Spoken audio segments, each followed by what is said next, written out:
Spacecraft को दूर अंतरिक्ष में किसी अन्य ग्रह पर खोज करने के लिए भेजते होंगे। साथ ही उस रॉकेट या स्पेसक्राफ्ट से भेजी गई सैटेलाइट से मिलने वाली इंफॉर्मेशन का भी आप काफी इंतजार करते होंगे।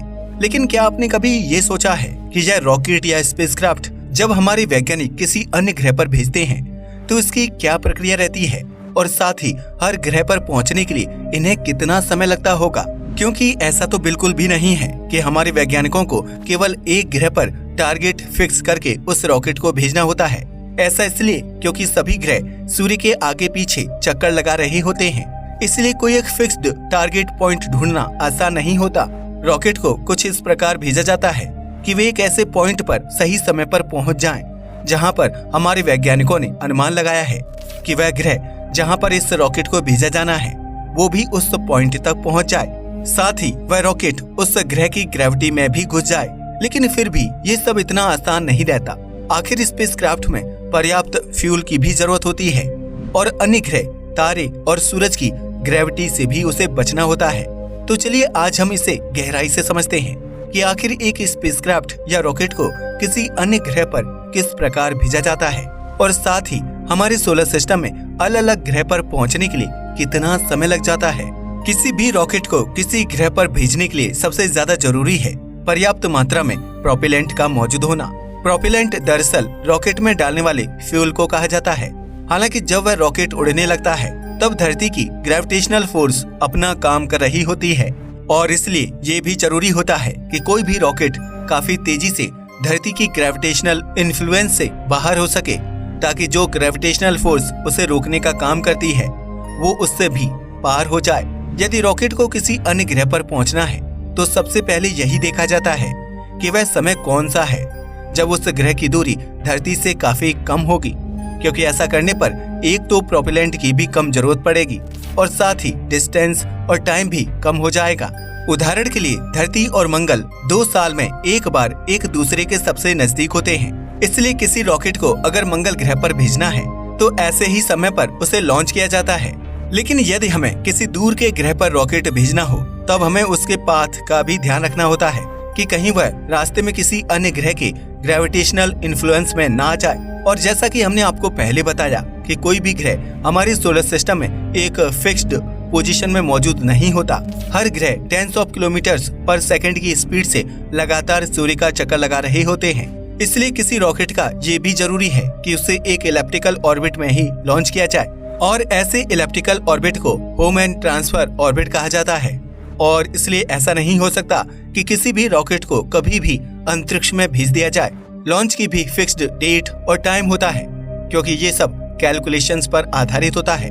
जब किसी रॉकेट को इलेप्टिकल ऑर्बिट में लॉन्च किया जाता है तब वह कुछ इस प्रकार होता है कि जब रॉकेट अपने टारगेट पॉइंट तक पहुंचेगा तब वहां पर वह ग्रह भी पहुंच जाएगा, जिस पर जांच करने के लिए किसी सैटेलाइट या स्पेसक्राफ्ट को रॉकेट के जरिए भेजा गया है। क्या आप जानते हैं कि मरकरी और वीनस जैसे ग्रहों पर चैलेंजेस थोड़े और भी बढ़ जाते हैं?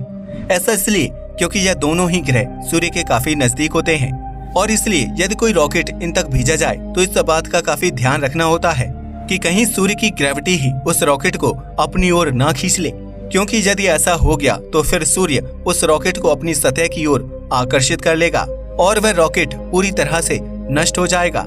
इसलिए मरकरी और वीनस जैसे ग्रहों पर मिशन करने के लिए हमारे वैज्ञानिकों को और भी काफी मेहनत करनी पड़ती है।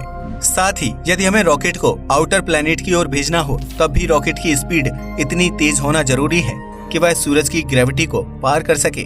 अब आपने ये तो समझ लिया होगा कि किस प्रकार रॉकेट को लॉन्च किया जाता है और साथ ही लॉन्च के दौरान किन बातों का ध्यान रखना होता है। अब चलिए हम एक एक करके ये समझते हैं कि आखिर किस ग्रह तक पहुंचने के लिए कितना समय लगता है। शुरुआत करते हैं हमारे मरकरी ग्रह से, जो हमारे सूर्य का सबसे नजदीकी ग्रह है और साथ ही हमारे सोलर सिस्टम का सबसे छोटा ग्रह भी है। मरकरी ग्रह हमारी पृथ्वी से 91 मिलियन किलोमीटर दूर है। लेकिन आपको ये बात जानकर काफी हैरानी होगी कि इस ग्रह पर अब तक काफी कम मिशंस किए गए हैं। ऐसा इसलिए क्योंकि इस ग्रह पर रॉकेट या फिर स्पेसक्राफ्ट को भेजना काफी मुश्किल होता है, क्योंकि यदि कोई रॉकेट मरकरी की तरफ भेजा गया तो इस बात की काफी ज्यादा संभावना होती है कि सूर्य की ग्रेविटी ही उस रॉकेट को अपनी ओर खींच लेगी और उसे नष्ट कर देगी। इसलिए यदि हमें मरकरी ग्रह पर किसी रॉकेट को भेजना है तो हमें उसकी स्पीड इतनी ज्यादा तेज रखनी होगी कि आप मान लीजिए कि वह अंतरिक्ष में एक बंदूक से निकली हुई गोली की तरह ही होगा। इसलिए इस ग्रह पर किसी रॉकेट को भेजने के लिए सबसे पहले तो होम एंड ऑर्बिट में ही इसे भेजना होगा। और मरकरी के केस में यह ऑर्बिट लगभग 310 मिलियन किलोमीटर लंबा पड़ेगा। साथ ही रॉकेट को मरकरी तक पहुंचने के लिए 106 दिन का समय भी लग जाएगा। और दूसरा, जैसा कि हमने आपको पहले ही बताया कि रॉकेट की स्पीड काफी तेज रखनी होगी, लगभग 58 किलोमीटर पर सेकंड के हिसाब से। हालांकि ऐसा भी नहीं है कि मरकरी पर कभी कोई मिशन किया ही नहीं गया हो।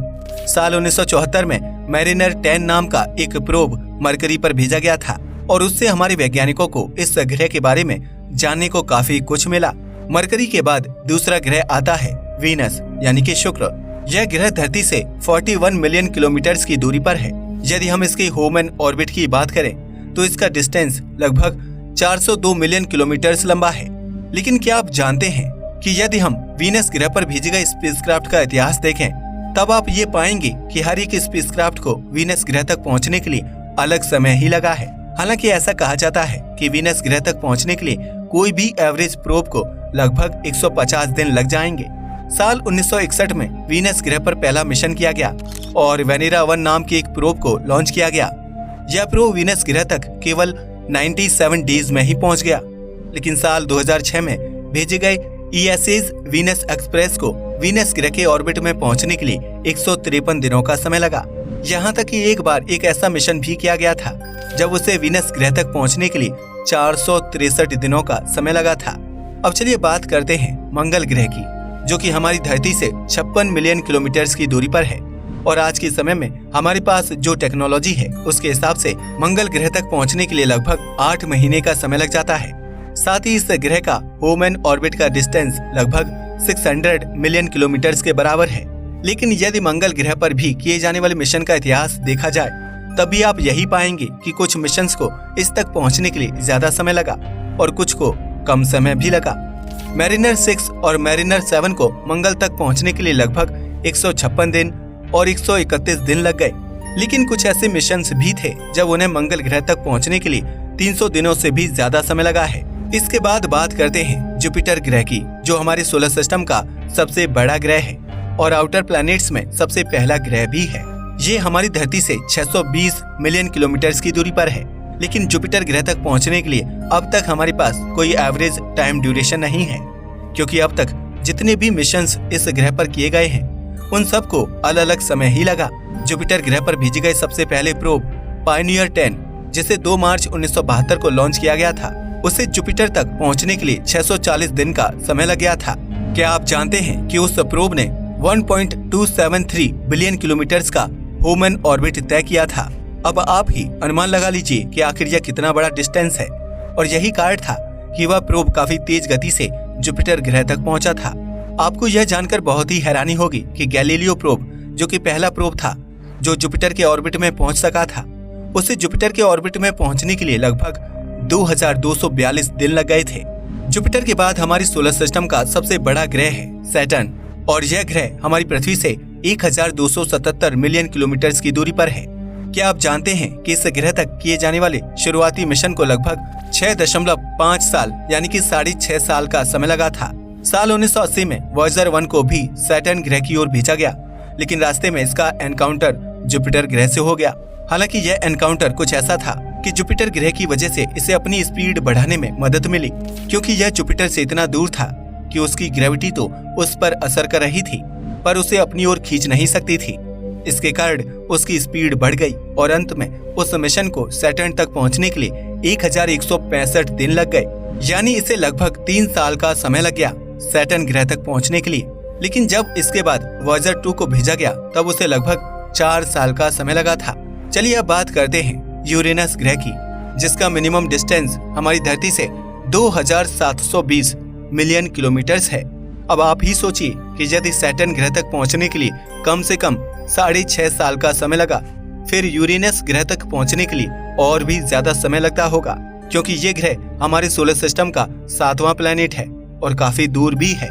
अब तक हम केवल एक ही मिशन इस ग्रह पर कर पाए हैं। आज तक केवल वॉयेजर 2 ही इस ग्रह तक पहुंच पाया है। और उसे यूरेनस तक पहुंचने के लिए 8.5 साल यानी कि 8.5 साल का समय लग गया था। हालांकि यह समय वैज्ञानिकों के अनुमान लगाए गए समय से काफी कम था, लगभग आधा ही था, क्योंकि इसके ह्यूमन ऑर्बिट से लगभग इस ग्रह तक पहुंचने के लिए 16 साल का समय लग सकता था।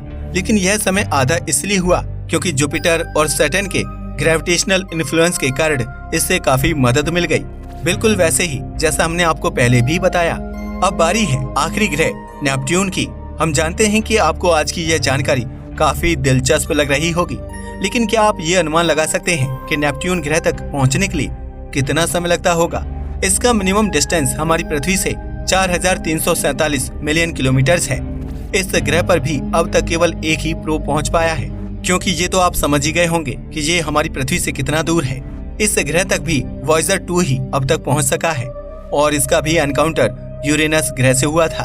आपको जानकर बहुत ही हैरानी होगी कि इससे पृथ्वी से नेपट्यून तक पहुंचने के लिए 12.5 साल का समय लग गया था। इतनी में तो एक छोटा बच्चा भी काफी बड़ा हो चुका होता है। अब आप ही सोच लीजिए कि यह मिशन आखिर कितने मुश्किल होते हैं और सबसे जरूरी इनका सक्सेसफुल होना होता है, क्योंकि यदि इतने वर्ष बाद और इतनी मेहनत के बाद भी यदि यह मिशन फेल हो जाए तो हमारे वैज्ञानिकों का कितना मनोबल टूटेगा। लेकिन ऐसा ना हो, इसलिए हमारे वैज्ञानिक काफी गहरे अध्ययन के बाद ही ऐसे मिशन करते हैं। और आपको ये जानकर भी बहुत हैरानी होगी कि ऐसा माना गया था कि वॉयेजर 2 को ह्यूमन ऑर्बिट के हिसाब से नेपट्यून तक पहुंचने के लिए लगभग 30 साल लग सकते हैं। लेकिन जैसा कि हमने आपको पहले बताया, यूरेनस के ग्रेविटेशनल इन्फ्लुएंस के कारण इससे काफी मदद मिल गई थी। लेकिन अब भी हमारे सोलर सिस्टम में एक ग्रह बाकी है, ड्वार्फ प्लैनेट प्लूटो। इसकी दूरी हमारी धरती से 4,300 मिलियन किलोमीटर की है। जनवरी 2006 में न्यू हॉराइजन्स नाम का एक मिशन लॉन्च किया गया। 58,536 किलोमीटर प्रति घंटे की स्पीड से चलने वाला यह पहला ऐसा ऑब्जेक्ट था जो इतनी तेजी से हमारी धरती के एटमॉस्फेयर से निकला था। ह्यूमन ऑर्बिट के हिसाब से तो अनुमान ये लगाया गया था कि इसे शायद 43 साल का समय लग जाएगा प्लूटो तक पहुंचने के लिए।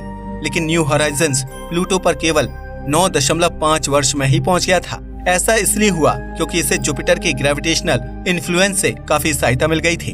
अब आप ही सोचिए कि यह तो नेपट्यून से भी काफी दूर है, लेकिन फिर भी इस पर ज्यादा जल्दी पहुंचा गया और इसलिए ये भी हमारे वैज्ञानिकों के लिए एक बहुत ही बड़ी उपलब्धि थी। अब दोस्तों, आपसे एक सवाल, आज की टेक्नोलॉजी के हिसाब से हमें चांद तक पहुंच